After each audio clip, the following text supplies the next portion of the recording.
This condition some people are concerned about called carpal tunnel syndrome. What does that mean? Carpal tunnel syndrome. So carpal means the wrist.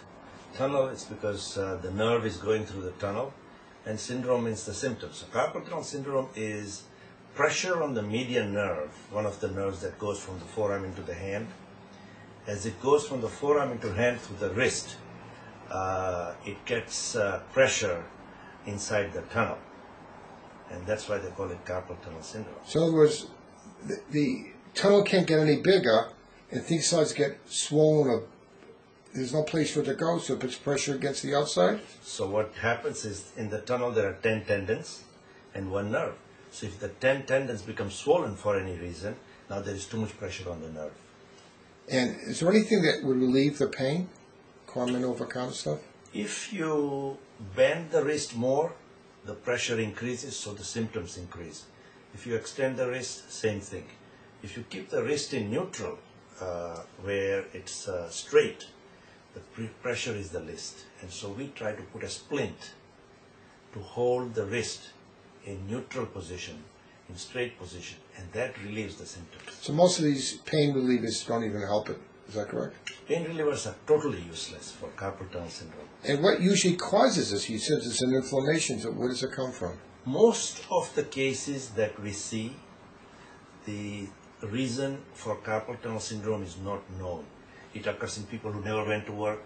It occurs in people who work a lot. It occurs in people who are doctors, lawyers, architects, people who work hard, people who use their hands a lot, people who don't use their hands.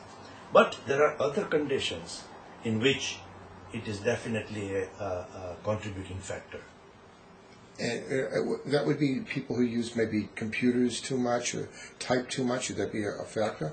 Only 10% of the people that I see with carpal tunnel syndrome ever used a computer.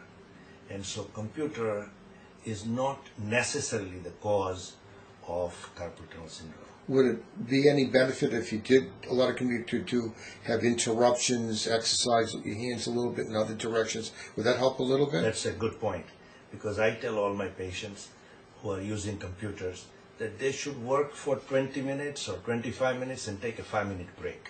It's just like refueling your car. And so you want to refuel your hand with circulation during those 5 or 10 minutes that you can take a break. And if you immobilize it and it seems to get worse and worse, and they go to you and you tried everything, what can you do as a hand surgeon? My next line of defense is a cortisone injection. And the cortisone injection helps in 2 ways. One, if it relieves your symptoms, it tells you the surgery is going to help a lot. If it doesn't relieve your symptoms, that doesn't mean too much. Now you're going to need surgery for sure.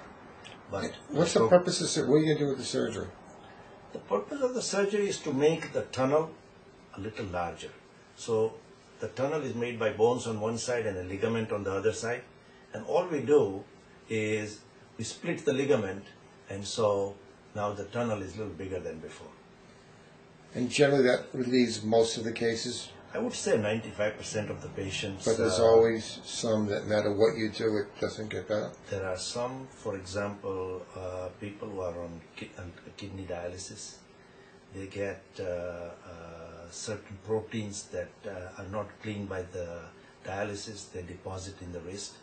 And so even after we release the tunnel, the amyloid stuff continues to deposit in the wrist. So it continues to produce pressure on the nerve as you go along.